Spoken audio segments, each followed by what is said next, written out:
Hello, good afternoon guys.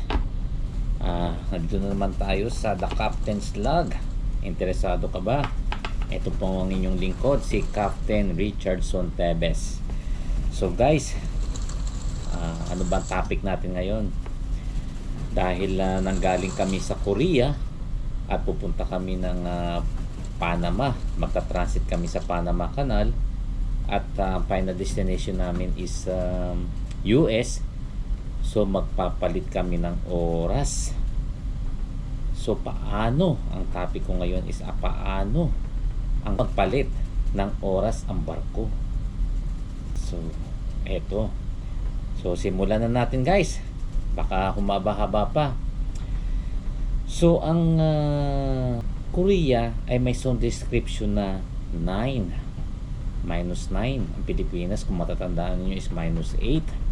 Mamaya idadaling ko kayo dun sa pinaka-chart niya. Sa ngayon, dito muna tayo para tuloy-tuloy muna ang discussion natin. Tapos ang Panama, meron siyang description na 5, +5.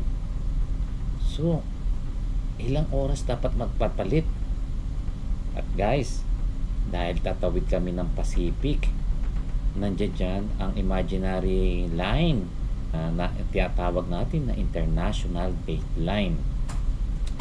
So kapag dumaan ka dyan sa IDL na yan, kapag galing ka sa east papunta ka ng west, babalik ka ng isang araw.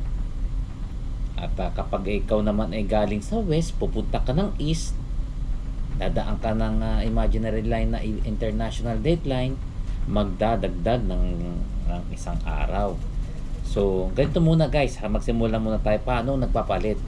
So nagpapalit ng oras, depende yan sa posisyon ng barko, depende yan kay kapitan, depende yan, magsasuggest lang si second mate, sir, bukas andito na tayo sa ganitong posisyon, sa longitude ganyan. So dapat ang oras natin, kailangan na natin mag-advance. So yan, bilang kapitan, titingnan ko muna, i-confirm ko, okay, tama, magpapalit ng oras, dapat. Pero tatanungin ko rin dyan si shipmate, kasi ano ba patrabaho bukas? Kasi siya ang duty ni shipmate is 0400, 4 o'clock ng umaga hanggang alas 8. So ang sunrise at ang sunset ay sa kanya. So kailangan na medyo, baka mamaya adjust ka ng oras, madali namang dumilim. So pag sinabi ni shipmate na, sir, 7 o'clock is maliwanag na, so okay pala kung mag-advance na ako ng isang oras. 8 o'clock is maliwanag kasi ang start ng work ng mga crew is 8 o'clock, so maliwanag na yon. So okay, mag-advance tayo ng oras, mag-a-advance ako ng oras. So doon po nagsisimula ang pagpapalitan. Kaya i-inform ako ni second mate na, sir, sa ganitong bukas ng umaga, nasa ganitong posisyon na tayo, kailangan na natin na magpalit ng oras.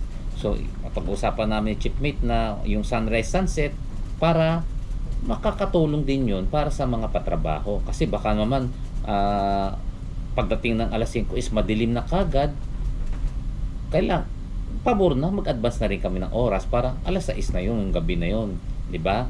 So ganoon, pinag-uusapan namin yan. Ngayon, yung sino maghahati-hati ngayon yan? Isang oras yan. Ang isang oras, ang duty ng sa bridge, binubuo ng 3 opisyal yan. Ni third mate, magsisimula siya ng 8 o'clock ng gabi hanggang alas midnight. Mag-advance na siya o magre-retard ng, syempre, ng 20 minutes. Take to 20 minutes sila. So depende pa rin sa usapan ng 3 opisyal yan. Kung ang gusto nang nila isang tao lang ang mag-a-advance, okay. So kasi alam naman nung ni third mate na kapag mag-a-advance siya ng isang oras, pag nag-back naman ng oras, isang oras siya rin ang babawi. So pwedeng ganun ang sistema, o pwede naman na 20 minutes naman sila. Kasi bakit? Kasi sa pag may duty ang mga engineer, naguguluhan sila. Kapag parang hindi sila pumapayag na isang oras sasambutin ng isang tao. So nagkakagulo-gulo lang.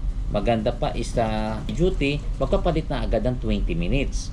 So kay third mate 20 minutes, kay second mate 20 minutes, kay chief mate is 20 minutes. Ganun po ang pag-a-adjust ng oras ng mga crew. So ngayon mabalik ako. Nanggaling tayo sa Busan, Korea, na may zone description na -9, at pupunta tayo sa Panama o kahit sa New Orleans na +5 naman ang zone description. So ilang oras ang dapat na mag-a-advance ba o magre-retard? At ilang oras yun? Parang komplikado, no? Kung sa mga hindi marino, sa mga hindi nag-aral, medyo komplikado talaga. Pero dahil alam nyo guys, meron na kaming mga formula. Marami na mga magagaling na gumawa ng mga formula na yan. Dahil sa school pa lang medyo tinitake up na namin yan, yung ganyang mga calculations. Pero doon lang tayo sa simple na maiintindihan ng mga di marino, at iyon ang ipapakita ko po sa inyo. Mas mabuti daling ko kayo dun sa my chart kung bakit mag-a-advance kami, at bakit kung mag-a-advance kami ng oras, bakit naman kailangan namin mag-retard ng araw. Eto na po. So dadaling ko na po kayo doon. So let's go. So nandito na tayo. Dito rin naman sa kabina ko. Umalis lang ako sa table ko. So ito yung chart natin. Yan, naka-magnet na yan para medyo mas maintindihan nyo. So kung makikita nyo, ito ang ating chart. Buo yan. So dito meron tayong 24 zones. 1, 2, 3, 4, 5, 6, 7, 8, 9, 10, 11, 12, 13, 14, 15, 16, 17, 18, 19, 20, 21, 22, 23, 24. Nagsimula tayo kasi sa 6. Kasi yan, di ba, yung dulo niyan, parang paikot yan. Di ba? Parang ginanon mo lang yung globe. So, ito na, isang chart. So, mayroon tayong 24 zones. Ngayon, ang zone description natin, etong Pilipinas, makikita nyo guys, no, nasa -8 tayo. Ang pinagbabasihan kasi natin yung prime meridian niya, na which is yung 0. At ang bansa na sa 0 dyan ay dahil ninadap natin yan sa London. Tamo 0. Ito ang prime meridian natin. Okay, so eto na. So dito tayo nanggaling na, dito tayo para hindi na lumayo. So nandito tayo sa Korea, umalis kami sa Korea, which is 9. Nandito kami umalis, no, sa Korea. Lalagyan ko lang tanda. South Korea, narito kami sa South Korea, diba? Tapos dito kami nagsimula ng Great Circle. Tapos dito kami nagsimula ang Great Circle hanggang dito. So ang Panama is naririto. Ito ang Panama, Hindi ko muna susulatan kasi chart to ito may nilagyan ko ng plastic. So ito na. Kung nanggaling tayo sa +9, alam nyo, kapag papunta tayo from di ba, alam nyo naman, dito ang north, dito ang south, dito ang east, dito ang west, di ba? So kapag papunta tayo sa east, automatic magdadagdag tayo ng oras. Plus, kapag tayo papunta sa west, magbabawas tayo ng oras. Kaya sabi ko sa inyo, kami ay mag-a-advance ng 10 oras. Bakit 10? Dahil nagsimula kami sa 9, magbilang tayo 1, 2, 3, 4, 5, 6, 7, 8, 9. At ang New Orleans nandito sa 10. Sa +5 tayo, dito yan, 10. Di tama po ang inyong lingkod, no? Mag-a-advance kami ng 10 oras para hindi nalilito. Kasi kapag doon sa calculation, ibibigay lang yung sagot, hindi mo alam kung tama ba o mali. So kaya pwede natin na ito ang pinaka guide namin. Tama ba na mag-advance? Tama. So ulitin ko, 1, 2, 3, 4, 5, 6, 7, 8, 9, tapos susunod sa 6 is 5, 10. Kasi narito ang New Orleans. Nandito lang siya banda. So, okay. Tama yung oras. Pero guys, kung makikita nyo, nandito nga yung imaginary line na sinasabi ko. Eto yan, no guys, oh. Yan ang international dateline. Makikita lang yan sa mid ng Pacific Ocean.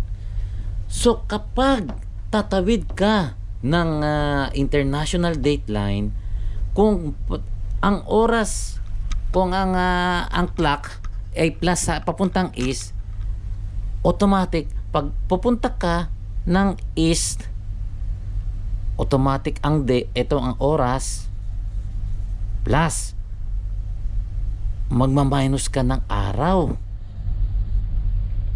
Ngayon, kapag ikaw ay papunta ng west, ang oras ay minus ang oras, mag-a-add ka naman ng araw. Ganyan po yan. Kaya ang rule sa nabigasyon. Kasi ang pinagbabasihan natin ay papunta, kung ikaw ba'y papunta ng east o papunta ka ng west. Kung ikaw ay galing dito sa west, halimbawa, pupunta ka ng east, automatic, magdadagdag ka ng araw. Okay? Pagpaganyan, plus 1 day. Pagpaganyan ito, minus 1 day. Kaya, ang mangyayari niyan, sa oras ng Pilipinas, ahead na kayo sa amin sa Pilipinas ng halos 12 hours siguro.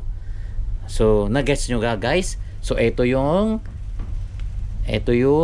international dateline.